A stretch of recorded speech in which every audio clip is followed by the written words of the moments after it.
Hello, Kadiscard! Well, I'm Fletcher. I'm Hedazam here. Ang iyong lingkod, sawa ka na ba sa palaging gulay na kalabasa? Well, level up natin yan. Sundan naman ang buong video.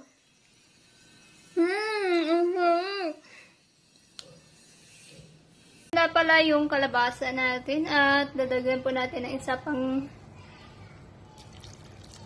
isang basong tubig.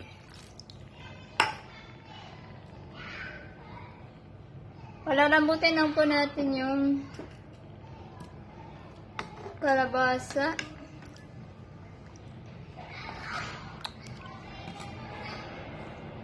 Kasi galing po to ng freezer. Ayan, para masustansya ang ating ice cream.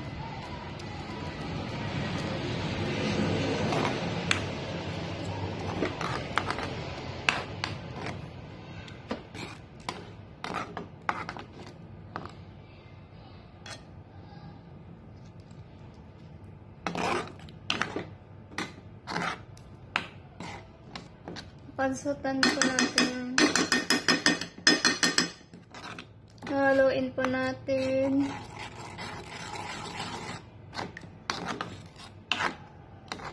Para siyang ano guys, pero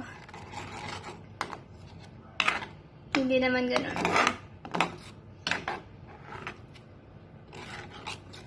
Para siyang something.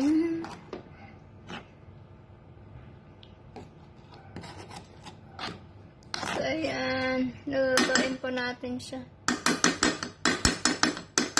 So, maglalagay po tayo ng 2 pack na powdered milk. Saan ko punti yung apoy?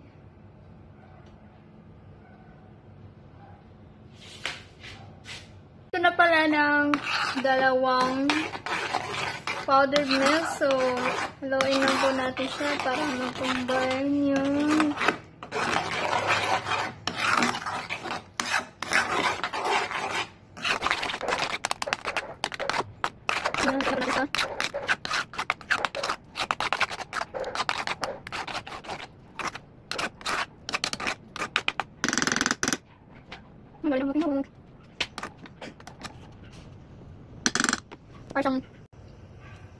para siyang ano, sopas or lugaw.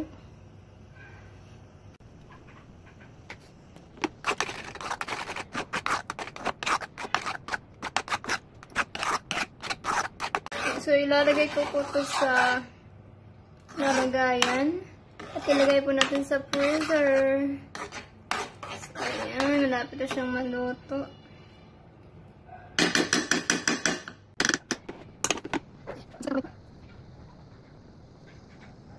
So, ayan. Luto na po siya kasi meron na siyang butas. Ayan. Ito po ay isang inventory ko yan.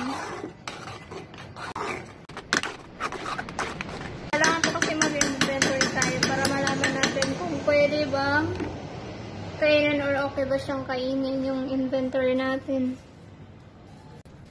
So, yan po. Hanguin na po natin. Okay, medyo naman siya malamig. So, maglalagay na ako dito sa cup ko. At ilalagay natin sa lalagay ko sa freezer para tumigas. Baka iba yung iniisip nyo dyan Hindi ito pinaghalong Graham's to cookies, Oreo, condensed at mani. At tatappings po natin yung mani na pino at saka Oreo. Ang tawag ko po dito ay kalabasa ice cream.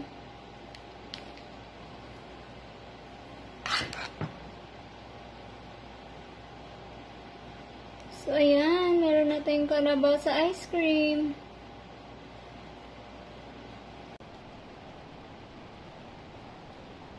Para po siyang maha. Ayan. Para siyang texture ng maha. Ayan.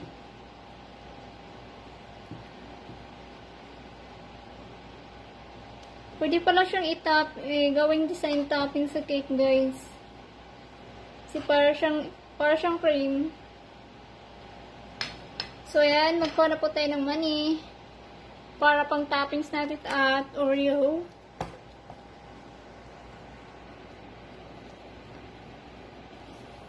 Kuha po tayo ng money. Kahit anong money, dikdikin nyo lang ng pino.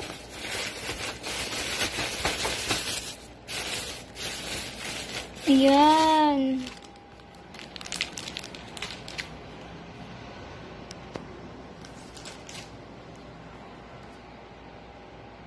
Ayan, meron tayong isang money na pino. Ito toppings po natin.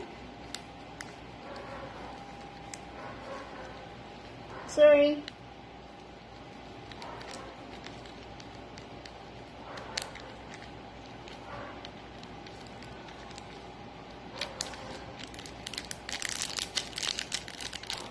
Nalagyan po natin ng Oreo cookies.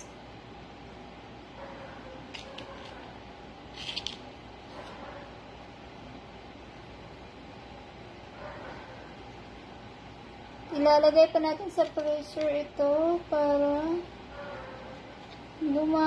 tumigas at lumamig.